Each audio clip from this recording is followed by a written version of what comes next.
Like I told you, Coleman wants his story told.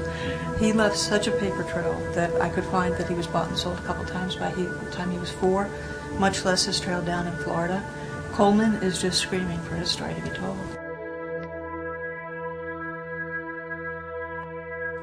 Well, my name is Megan Smolniak, and I am the Chief Family Historian for Ancestry.com, and I basically live and breathe genealogy. I do everything roots related. So what happened basically is at Ancestry.com we were trying to let folks know about our African American historical records collection. And so we went to a handful of journalists and said, would you like to write about this? And Austin Fenner of the New York Daily News came back and said, well, how about maybe if we do in the context of you would do some celebrities' roots? And we said, sure. And so he set it up, and he was the one who arranged for us to do Reverend Sharpton's roots. I must say, when I was asked to participate in the project, Austin contacted Rachel Norton, who heads communications for National Action Network, and I called Austin back. I thought at best this was some Black history paragraph that they were going to do in the Daily News. I had never really traced my family history, particularly on my father's side, since my parents separated when I was going on 10 years old. I had met my grandfather and went to his grocery store in Walt Bassett, Florida, maybe once or twice before I was 10, and that was it. Then when they called back checking my paternal grandparents' name, we thought nothing of it. So last Thursday, I believe, when they came and met me and gave me this background, I couldn't describe the emotions that I've had over the last 2 or 3 days thinking about this. Everything from anger and outrage to reflection and to some pride and glory. So I knew once we went looking that we'd find something interesting, a few tidbits here or there, but believe me, I did not see this coming. It didn't take very long at all to get back to his great-grandfather, Coleman Sharpton, who was the last Sharpton who was enslaved. And so I started digging in, trying to see what more I could learn about him, and that's when I made this really unexpected connection. And what was the connection? What I discovered is that Coleman Sharpton, Reverend Sharpton's great-grandfather, had been owned by relatives of Strom Thurmond, and that was completely out of the blue because, first off, as far as Reverend Sharpton knew, his family was from Florida, so he was surprised at just a South Carolina connection, much less anything to do with the Thurmond family. So none of us saw this coming, and it was almost by accident that we made this connection. Once we got to Coleman, who had been enslaved, that's where it gets a little more sophisticated in terms of the research. What you have to do, unfortunately, it's double work. You have to find out the name of the owners of your family, and you have to research your family by researching that family, and more particularly, you have to look for any records that talk about their property, because slaves were treated as property. 2 white slave owners owned my great-grandfather, Coleman, who was named after him, Coleman Sharpton. At first was, of course, startling because it puts a face and a place. And then when I went to South Carolina and visited the actual plantation, as fate, in my judgment, God would have it, the person that bought the plantation was a history buff, so he changed very little. He has what they call the tenant shack, which is where the actual slaves lived for the last 200 years. So as I walked around and where my great-grandfather and probably his parents actually lived and worked, it gives you a real sense of destiny that you had to fight. It's in your veins. And that we were property. Actually, you know, we'd like, believe it or not, for slave owners to have kept really detailed records. Some of them did, some of them didn't. It's a little bit of a mishmash whether you're going to find the paper trail you're looking for or not. But in this case, I told Reverend Sharpton that Coleman Sharpton, his great-grandfather, he wanted his story told because he left such a remarkable paper trail, really unusual. We can actually trace exactly who owned him and each time he was bought and sold. I was astonished to discover, for example, he had already been bought and sold a couple of times by the time he was about 4 years old.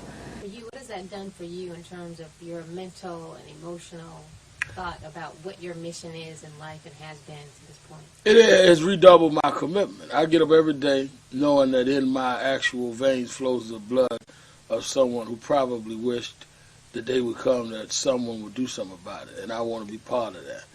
I also feel a sense of destiny. So I've hung up in my home the slave records, the indentured servant records. I look at it every day to remind me, no matter how we live our lives, we have an obligation to those that never had the options we had but held on so we could exist.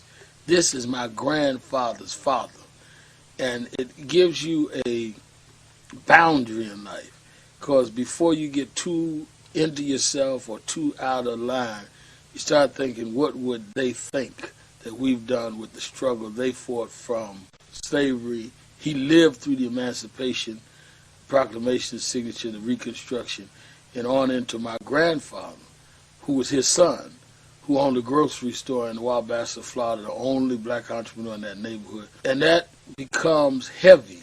If you think about it every morning, it makes you operate with a certain discipline all day. It's funny, when I made the discovery, the connection between the Sharpton and the Thurmond families, I won't lie to you, if you're a genealogist, there's sort of a thrill of discovery, no matter what you find. Something that's been unknown before always gives you a little bit of a rush, but in this case, it was seriously tempered, let's say, by the knowledge that I was going to have to share this information with Reverend Sharpton, and I didn't know how he would react, because I think it's very different to know on an abstract level that your ancestors were enslaved and knowing actual names and how they're related to you, that it was just a couple of generations ago, and that it was Coleman, not some abstract great-great-great-great-great-grandfather. And so I told Reverend Sharpton, and I think his reaction was very subdued initially. He kept on using words like shocked and stunned, and he was very quiet and just sort of absorbing it all. And I think that's really to be expected. And where is, here we go. So here we have, I'll just snap the magnifier. Here we have it, see it says Sharpton, Coleman, there's his wife Millie, and then the daughter Lucy, and so forth. And we just keep on scrolling across the page. He's the head of the family. B means that he was black, M means that he was male. And it gives us additional details. He's now 65 years old, and so forth. And we can keep on scrolling across like that. Here, we just drag the page over here.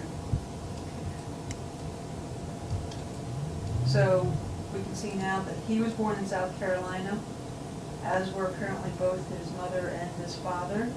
And this is sort of interesting. Here he is, about 65 years old. He's working as a wood hauler.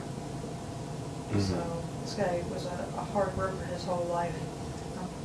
I think there's a lot of pride to be derived from it. When you understand what your ancestors have endured and what they've overcome, no matter what you're going through in your own life, I think it gives you strength. You realize, we have the standard line about none of us, none of our ancestors died as babies. We're all the survivors, right?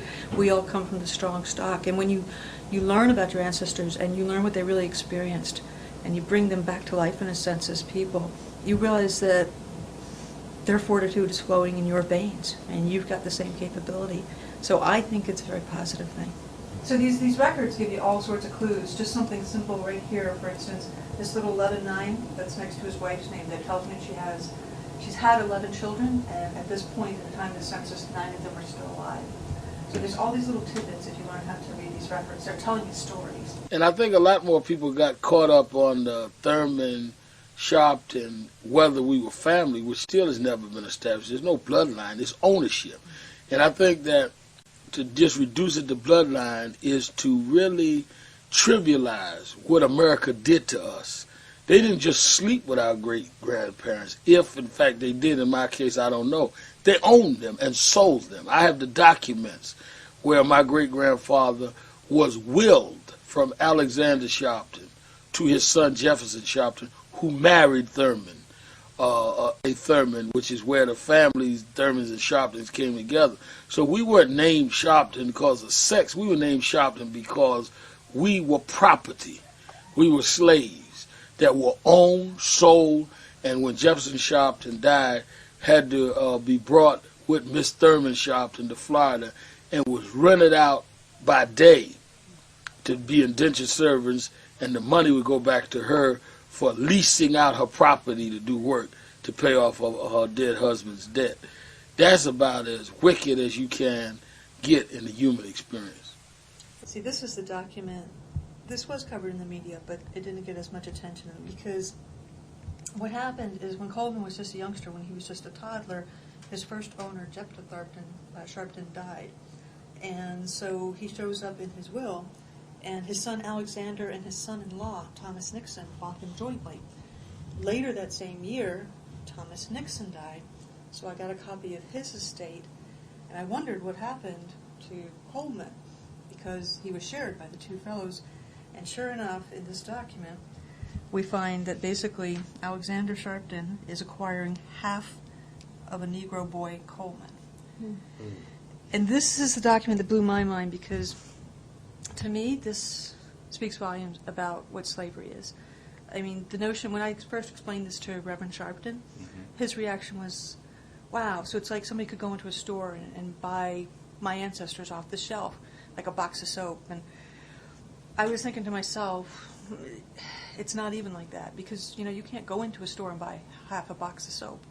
But, you know, not too long ago, it was considered acceptable to buy or sell half a human being. If Strom Thurmond was alive today, and you had an opportunity to talk to him, what do you think that conversation would be like? I would talk about the debt. Randall Robinson wrote a book, The Debt They Owe. When I went down to Edgefield, South Carolina, and saw the plantation, saw the actual shack, the slaves that, including my great-grandfather, lived in, it was on a street called Sharpton Road. And because they owned so much land and had so many slaves, it had an actual street, Sharpton Road, that rode out to the Thurmond Bay.